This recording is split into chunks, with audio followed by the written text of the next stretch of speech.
ஆட்டாம வெளியே வந்ததுதான்.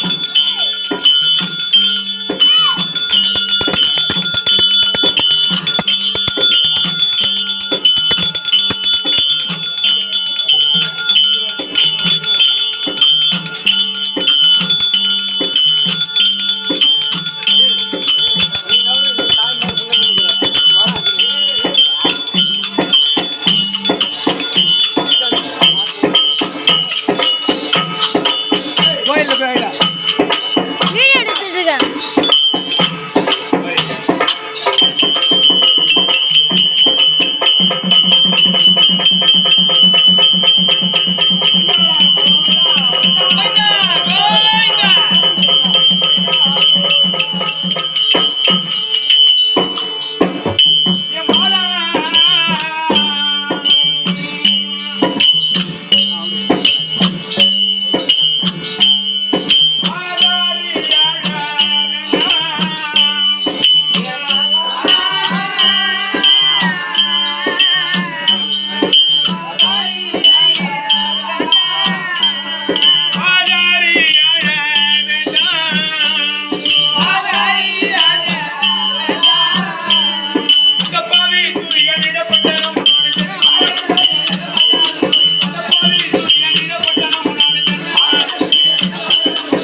வாங்க ஐயா. வணக்கம் வணக்கம் வணக்கம். நல்லா இருக்கிறீங்களா? நலமாக இருக்கிறேன்.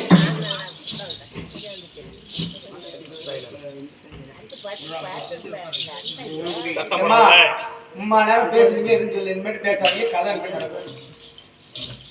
அப்பா ராணிமா, பிரம்மர் பிரம்மர், வைத்தியர் வைத்தியர், சத்திரர் சத்திரர், சூத்திரர் சூத்திரர் என்று சொல்லும்படியான சொல்லக்கூடிய இந்த 4 வருணத்தார் வந்திருக்கிற சபையில நான் வந்தபோது நான் யார்? நீங்க யாரு? எங்க இருந்து எங்க வந்திருக்கிறேன்? இருந்து வந்திருக்கீங்க? என் நாள் விளக்கம் என்ன? விளக்கம் என்ன? நான் எதற்காக இப்பேற்பட்ட ஒரு அவதாரத்தில் வந்திருக்கிறேன்? வந்திருக்கீங்க. இந்த விளக்கம் தெரிய வருமா? தெரியுமா? என்ன தெரியும்? அம்மா, கடலூர் மாவட்டம், சரி. திட்டக்குடி வட்டம். உங்கள் சொந்த ஊர் ஆலத்தூர். உங்கள் பெயர் தீபக். அது என் சொந்த பேர், சொந்த விளக்கம். சரியா? அதை கேட்க வந்திருக்கும். வேற ஏதாவது கேட்டீங்க? அது என் சொந்த பேர், சொந்த விளக்கம். அதை கேட்க கிடையாது. சரி. இந்த இரவு காலங்களிலே இப்பேற்பட்ட ஒரு ஓலிவரத்தை தாங்கித்தார் சபையிலே வந்திருக்கிறேனே, உங்களுடைய விளக்கம் தெரிய வருமா? இந்த விளக்கத்தை சொல்லி காமிச்சா ஓடி வா. துதி வரும் மாலால் மங்கை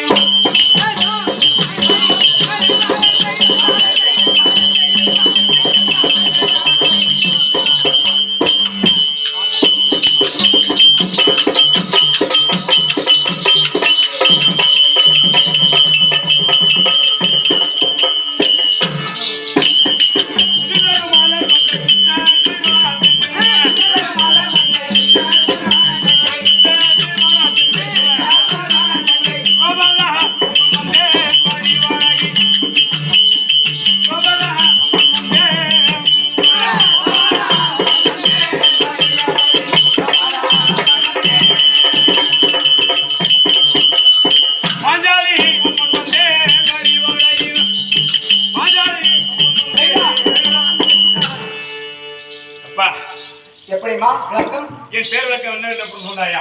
சரியாக புரியவில்லை, எடுத்து சொல்லுங்கள்.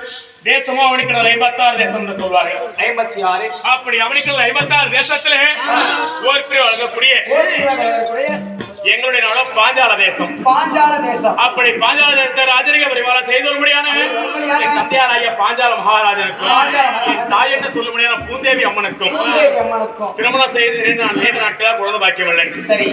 அப்படி குழந்தை பாக்கியமில்லை காரணத்தினால் வெக்குரு ஆகிய துரோணாச்சாரியாருக்கும் என் தந்தையார் ஆகிய பாஞ்சால மகாராஜனுக்கும் ஏற்பட்டது பகை குரோதம். பகை குரோதம். அந்த பகை குரோதத்தினால் வியாசர் உபேசர் என்று சொல்ல முடியாத 2 ரிஷிமார்களை கொண்டு வந்து இந்த பாஞ்சால தேசத்திலே புத்தரகாமேஸ்வரி யாகம் வளர்த்தினார் என் தந்தையாகிய பாஞ்சால. ஆமா. அப்படியாக யாகத்திலே எனது அன்னார் என்று சொல்ல முடியாத துஷ்டத்யுமன் பிறந்தார். இரண்டாவதாக யார் பிறந்தார் தெரியுமா? 16 வயது பருவமங்கையாக இந்த பாஞ்சாலி நான் பிறந்து பாஞ்சாலி. பாஞ்சாலி. பாஞ்சாலி அம்மா அம்மா அழகா இருப்பாங்க. எவ்வளவு அடக்க உடக்கமா இருப்பாங்க, லட்சணமா இருப்பாங்க. நீங்க ஏதோ பார்த்த உடனே அவுத்துட்ட காலம் மாதிரி நிக்கிற. அப்படியா? பாஞ்சாலி இல்லப்பா. அம்மா பாஞ்சாலி இல்ல. தப்பா பேசுவேன், ஏதா இருந்தாலும் ஏத்துக்க. அப்ப நான் பாஞ்சாலி இல்ல. அடி குறை புதிமோல யாரை ஏமாத்த பாருங்க தம்பி. நான் இருக்கக்கூடிய ரூபத்துல உனக்கு அப்படி தெரியுது. நீ கேட்கலாம், அம்மா நீங்க பாஞ்சாலின்னு சொல்றீங்களே, நான் பாஞ்சாலியை முன்ன பண்ண பார்த்தது கிடையாதாம். அந்த அம்மா எவ்வளவு லட்சணமாக இருப்பாங்க. முன்ன பார்த்தா குறை கூட்டத்திலே சேர்ந்த ஒரு பெண்கள் போல இருக்கிறாங்க. உன்னை எப்படி நான் பாஞ்சாலியை ஏற்றுக்கொள்வது? நான் எப்படி நம்புறது அப்படின்னு கேட்கிறான். அப்படி கிடையாதப்பா, விளக்கமா சொல்றேன் கேட்டுக்க. 2வது உலகத்திலே அதாவது நாங்க மட்டும் பிறக்க கிடையாது. அதாவது கௌரவம் என்று சொல்ல முடியாத விரோதநாதிகளும் பிறந்தார்கள். இந்த மன்னனால் ஏற்பட்டது பகை குரோதம். இந்த மண்ணால் ஏற்பட்ட பகை குரோதத்தினால் அதாவது எங்களை பண்ணா செய்ய என்னெல்லாம் செய்வதான் சண்டாள பிரபாவி. நான் பாஞ்சாலியாக பிறந்து 5 ராஜாக்களுக்கு நான் தேவியானேன். 5 தேவி. ஆமா, 5 தேவி அழியா பத்தினி இந்த பாஞ்சாலி ஏன் துருபத்தில் வந்தேன் என்று கேட்டால், அதாவது இந்த கௌரவம் என்று சொல்லக்கூடிய விரோதநாதிகள் சூது வகையாடி இந்த மண்ணினால் ஆசைப்பட்டு சூது வகையாடி 4 லட்சம் அத்தனை பறித்துக் கொண்டு ஆரண்யம் 12 அக்காத 1 வருஷம் கழித்து வந்தால் இந்த நாட்டிலே பேர்வாதி ராஜன் தருகிறேன் என்று கட்டளையிட்டான். அவருடைய சொல்லி கிணங்க அதாவது 11 வருடங்கள் கழிந்து விட்டோம். முதலாவதாக சூரிய பகவான் கொடுத்த அச்சய பாத்திரத்தை வைத்து எங்களுடைய காலத்தை கழித்து வந்தோம். எந்த குறைபாடும் எங்களுக்கு கிடையாது. இருக்கும் நேரத்திலே 11வது வனத்திலே எங்களுடைய அச்சய பாத்திரமாக சென்று விட்டது. மறைந்து விட்டது இல்லையா? இந்த 12வது காமியாவனத்தை கழிக்க வேண்டும். எப்படியாவது கழித்து அடுத்ததாக அக்காத வசம் செல்ல வேண்டும். எங்க பார்த்தாலும் பாலைவனமா தெரிகிறது. குடிப்பதற்கு குடிதண்ணி இல்லை, உண்ணுவதற்கு உணவு கிடையாது, கொடுத்த ஆணை கிடையாது. எங்கே பார்த்தாலும் பாலைவனமா தெரிகிறது. இதற்கு என்ன செய்வது என்று தெரியாம அழுது புலம்பிக் கொண்டிருக்கக்கூடிய நேரத்தில் எங்க அண்ணனாகிய கோபாலக்கரனை அழைத்து கேட்டோம். அண்ணா, இந்த காமியாவனத்தை கழிக்கணும், நாங்க என்ன செய்தா கழிக்க முடியும் அப்படி என்று கேட்கும் போது அப்ப எங்க அண்ணன் என்ன தெரிவித்தாருன்னா, அம்மா யார் நினைத்தாலும் முடியாது, உன்னை தாலி கட்டினாங்க பாரு, ஐவராஜா கல்யாண முடியாது, இந்த மாலாய மகாவிஷ்ணு கோபால கண்ணன் என்னாலே முடியாது, நீ மனது வைத்தால் இந்த காமியாவனத்தை கழிக்கலாம் அப்படி என்று எங்க அண்ணன் சொன்னாரு. அண்ணா, இதான் நியாயமா பேசுறியா? ஆண்கள் உங்களாலே முடியாதது, நான் ஒரு சாதாரண பொம்பளை, என்னால என்னன்னா செய்ய முடியும் அப்படின்னு கேட்கும் போது அப்படி சொல்லாதம்மா, ஒரு பொண்ணு நினைச்சா இந்த உலகத்தை தலைகீழ ஆக்கிடலாம். கோடீஸ்வரனை குப்பைக்கு கொண்டு வரலாம், குப்பையில இருக்கிறவங்க கோடீஸ்வரனா. ஒரு பெண் நினைத்தா என்ன வேணாலும் செய்ய முடியும். அதனால இப்ப நீ அதிகமா இது செய்ய வேணாம், இந்த ரூபத்தை மாற்ற வேண்டும்.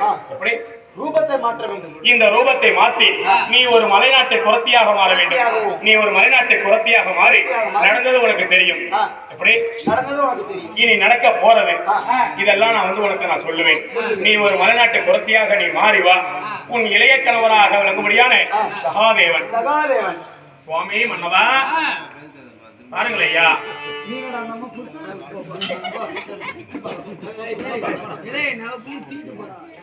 இவர் யாரும் கிடையாது, என்னுடைய 5 கணவர்ல இவர் இளைய கணவராக இருக்கும்படியான சகாதேவன்.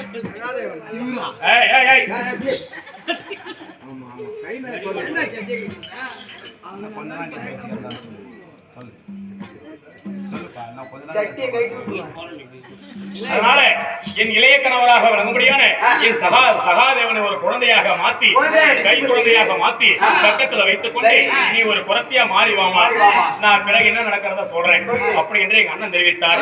எங்க அண்ணனுடைய வார்த்தையை கேட்டு இந்த பாஞ்சாலி நான் ஒரு குரத்தியாகவும் என் கணவர் சகாதேவன் ஒரு கை குழந்தையாகவும் வந்திருக்கிறோம். இப்ப எங்களை பார்த்தா யாருன்னு தெரியுதா? விளக்கமா புரியுது, ஆனா குரத்தி மாதிரிதான் இருக்குது. குரத்தி மாதிரிதான் இருக்கா? சரி அப்பா, அதாவது ஒரு வேஷம்னா வேஷமா வரும், நாயினா நாயா போகணும், பேயினா பேயா போகணும். அதனாலதான் அதனால இந்த பாஞ்சாலி இன்னைக்கு நான் ஒரு குரத்தியாக வந்திருக்கிறேன். இன்றைய தினம் எங்க அண்ணனை பார்க்க வேண்டும். உங்க அண்ணனை பார்க்கணும்? ஆமா. அதுக்கு முன்னாடி இட்லி சாப்பிட போறோம். இட்லி சாப்பிட போறீங்களா? ஏன் குரத்திக்கு எந்த ஊர்ல யாரு இட்லி சுட்டுருப்பாங்க? ஏதாவது 2 இட்லி போட மாட்டாங்களா? இட்லியா சொல்லு. இட்லி ஏதாவது போடுவாங்க. இட்லி கிடையாது. உங்க ஊருக்கு குறை கூட வந்திருக்குது. வீட்டுல இருக்கிற அரிசி, பருப்பு, காசு, உப்பு, மிளகா, புளி எல்லாம் எடுத்து வந்து குறை கூடையில போடுங்க. குறை கூட நிறக்கூடையா தான் போகணும், வெறுங்கூடைய போகக்கூடாது. அவரவர் கையில் உள்ள அதாவது இந்த பாஞ்சாலி அம்மாவே ஒரு குரத்தியா மாறி இருக்காங்க. பாஞ்சாலி அம்மா யாரும் கிடையாது, மந்தியில வந்திருக்காங்க பாரு, மகமாரி அம்மா. அவங்கதான் சக்தி ஒன்றுதான், ஆனால் சமயமும் 14,000. அதுல ஒரு அவதாரம் இந்த குரத்தியா வந்திருக்காங்க. குறை கூட வெறுங்கூடையா போகக்கூடாது. உங்க கையில இருக்கக்கூடிய காணிக்கை வந்து கூடையில போடுங்க. ஒரு வேட்டி ஒண்ணு விரிச்சு போடுவாங்க, அதுல உங்க வீட்டுல இருக்க அரிசி, பருப்பு, புளி, மிளகா எது கொண்டு வந்து கொடுத்தாலும் சன்மானமா வாங்கிக்குவாங்க. சரி, அது இருக்கட்டும். இது அப்படி எதுவும் இல்லைன்னா கைத்துல கால போட்டுறீங்க பாரு, நகலாம் அதெல்லாம் கொண்டு வந்து போட்டீங்கன்னா வேப்பூர்ல அடை வச்சுட்டு ரசீது உங்கள்கிட்ட கொடுத்துருவோம். கொடுத்துருவோமா? கரெக்டா கொடுத்துருவோம். சரி, அப்ப அதிகம் பேச வேணாம், நேரம் கடந்து கொண்டு விட்டு நீங்க அண்ணன் கூப்பிடு.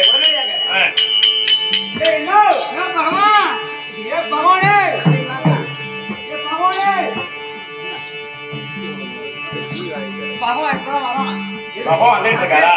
எங்க அண்ணடா.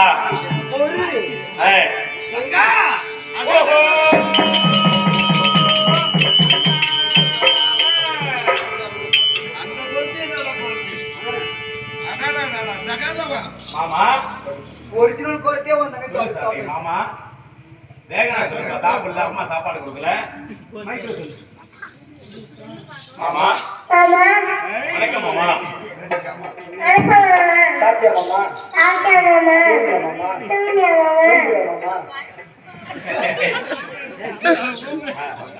ஓஹோ அண்ணா,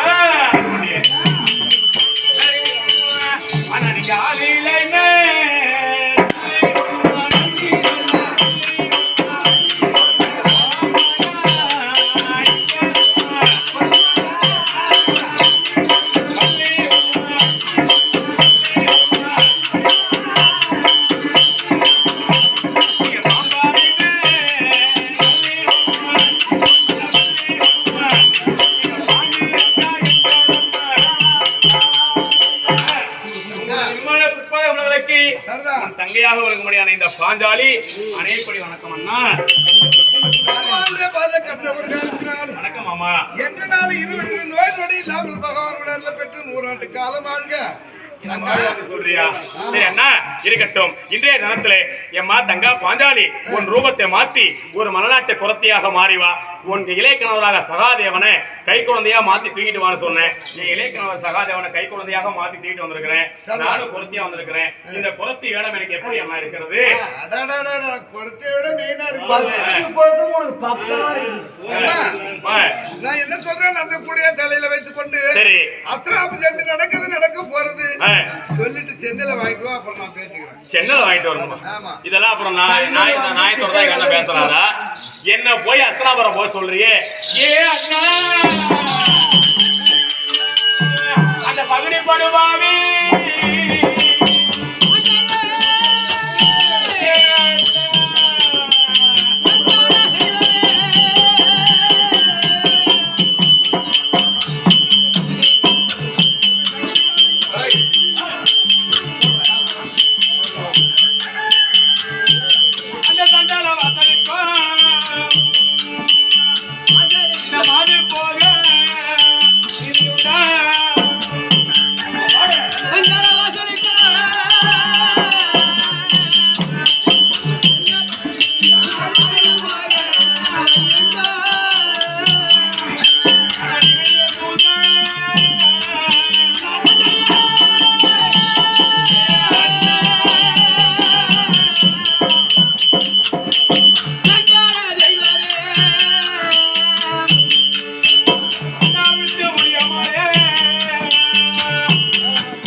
சகுனி வாசலுக்கு நாங்கள் ஐவராக்கள் ஆளுக்கு ஒரு சபதம் விட்டு வந்திருக்கிறோம். என்னுடைய சபதம் எப்படி என்ன சங்கான வாசலுக்கு முடியும்? இந்த வேடத்துல போனா அவளுக்கு தெரியாது. ஓஹோ, பயப்படாத போகலாம். சரி அண்ணா, இந்த வேடத்துல என்ன குறத்தியானே போன சொல்றியே, நான் தனியா போகும்போது எனக்கு யாருமே துணை இருக்க மாட்டாங்களே, நான் எப்படி அண்ணா கை குழந்தைய தூக்கிட்டு போக முடியும்? தங்கா அண்ணா, உன்னை குறைப்பேன்னா அங்க அப்புறம் அனுப்பி விட்டு நான் இங்க இருப்பேனா? நீ வருவியா? இல்ல நான் வர மாட்டேன். அப்படியே போட்டேன்னு வச்சுக்குவேன். அதான் ஊர்ல சொல்லுவாங்களா, பாஞ்சாலிக்கு என்னைக்குமே துணை அவங்க அண்ணன் கோபாலக்கண்ணன் தான் சொல்லுவாங்க. பாஞ்சாலி எங்க போனாலும் அவங்க அண்ணன் பின்தொடர்ந்தே வருவான்னு சொல்லுவாங்க. அத்தமை போல நான் முன்னாடி போகவும் நீங்க பின்னாடி வரவும், அப்ப முன்ன போறது பாஞ்சாலி, பின்ன வர்றது மாயவன். அவன் தங்கச்சிக்கு துணையா வரணும். எனக்கு காட்டி கொடுக்க வரியா? ஏன் காட்டி கொடுத்தவனே? ஏன் கூட்டி கொடுத்தவனே? இல்ல காட்டி கொடுக்க வரியான்னு சொல்றேன். அது மாதிரி வருவனா? ஓஹோ, நீ இந்த ரூபத்துல வர மாட்டேன். இந்த கூடையா தூக்கி நீ தலையில வைத்தா உனக்கு எப்படி இருக்கு? எப்படியா இருக்கும்? முதல்ல வைக்கும் போது லேசா இருக்கும். இந்த கூட லேசாதான் இருக்கும். கூடையே நான் உள்ளார வந்தா உனக்கு எப்படி இருக்குன்னு தெரியுமா? எப்படியா?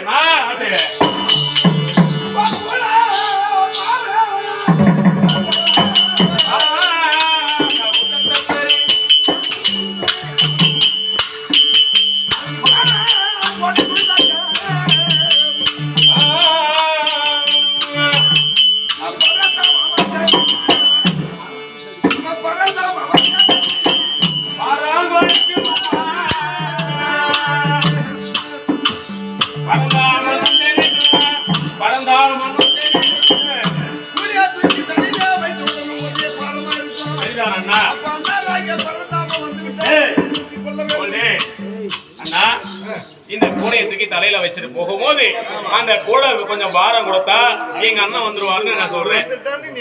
ஏதாவது அறிவு கட்டுதான் பேசுறியான்னா, நான் போறது வனாந்தரமான கானகத்துலதான் அந்த அஸ்தனாபுரம் போகணும். அப்படி வனாந்தரமான கானகத்துல போகக்கூடிய நேரத்துல அங்க இருக்கக்கூடிய பணம்பழம்லாம் பொத்து பொத்துன்னு கூடையில விழும். அப்ப அது கூட தான் வீட்டு கொடுக்கும். எங்க அண்ணன் தான் வந்தாரு எப்படி எனக்கு தெரியும்? அதுலயும் சந்தேகம் நம்ப முடியாதண்ணா.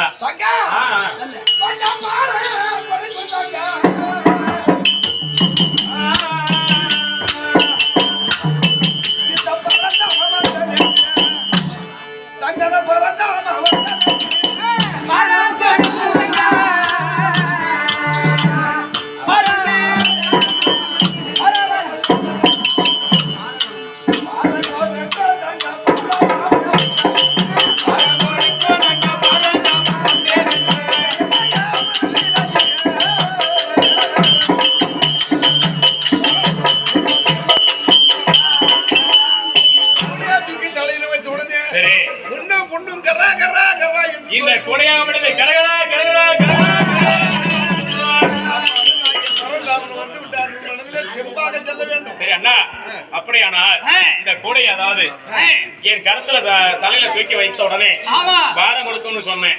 அதாவது அஸ்னாபுரம் அருகாமையில போகக்கூடிய நேரத்துல இந்த கூடை அங்க பட்டது. நான் வந்து அமர்ந்தார் கரகரா கரகரா கரகரா கரகரா.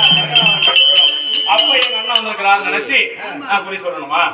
சரி அண்ணா, நீ சொன்னதெல்லாம் இது வரைக்கும் எனக்கு சரிதான், என் மனம் ஏத்துக்கொண்டு விட்டது. இப்ப நான் என்ன கேட்கறேன்னா, அதாவது நான் இருப்பது